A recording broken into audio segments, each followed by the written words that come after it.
If you had to buy apples for your house, would it make a difference at what price it went for? Would you rather buy an apple at 50 cents or at $2? If you were given a choice, most people would rather buy the 50 cents over the $2, but how many more apples?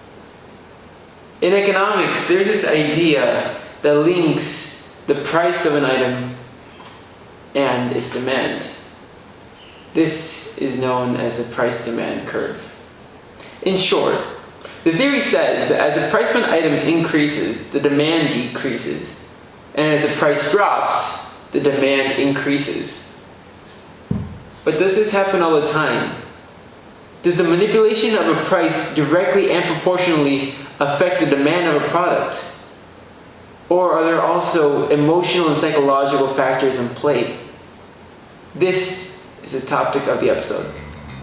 Welcome to The Flip.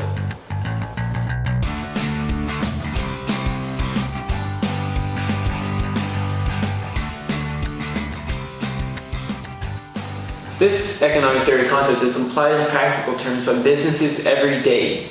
We are constantly bombarded by advertisements at sale events where prices are slashed, presumably to motivate more consumers to buy more items.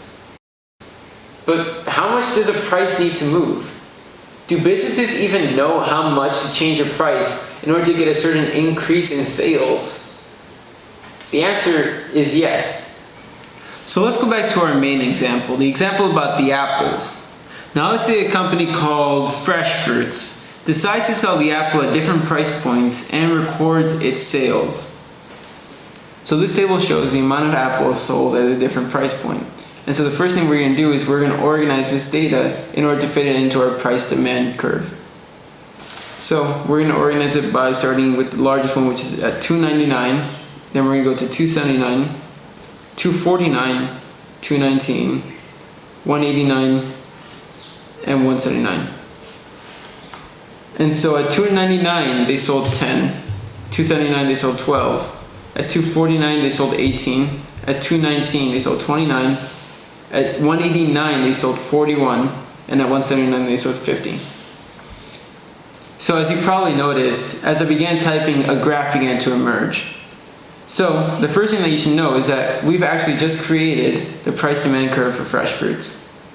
So based on this equation that we've created, we can see that as price increases, demand decreases. And so what we've also done is that we've created a predictive tool that fresh fruits can use for future sale events. So let's say I wanted to know how much I would sell at $1.85. I would sell approximately 46 apples. At $2.25, I would sell approximately 26 apples. So the previous derivation that we've created leads you to believe that this process is highly mathematical, statistical, and analytical. But what fascinates me about economics is that even though this would seem to apply 99% of the times, there are still cases in which people's reactions elicit very different responses than we would think. In some cases, in fact, the people's reactions actually contradict what the price-demand curve says. It's these 1% of cases that I find the most fascinating. The flip side of economics. Thanks for watching. Okay, no, you have to hold it. Yeah, you need to hold it. And yeah, sorry. 5 seconds so we can Sure. see. Okay. In episode 2? Yeah.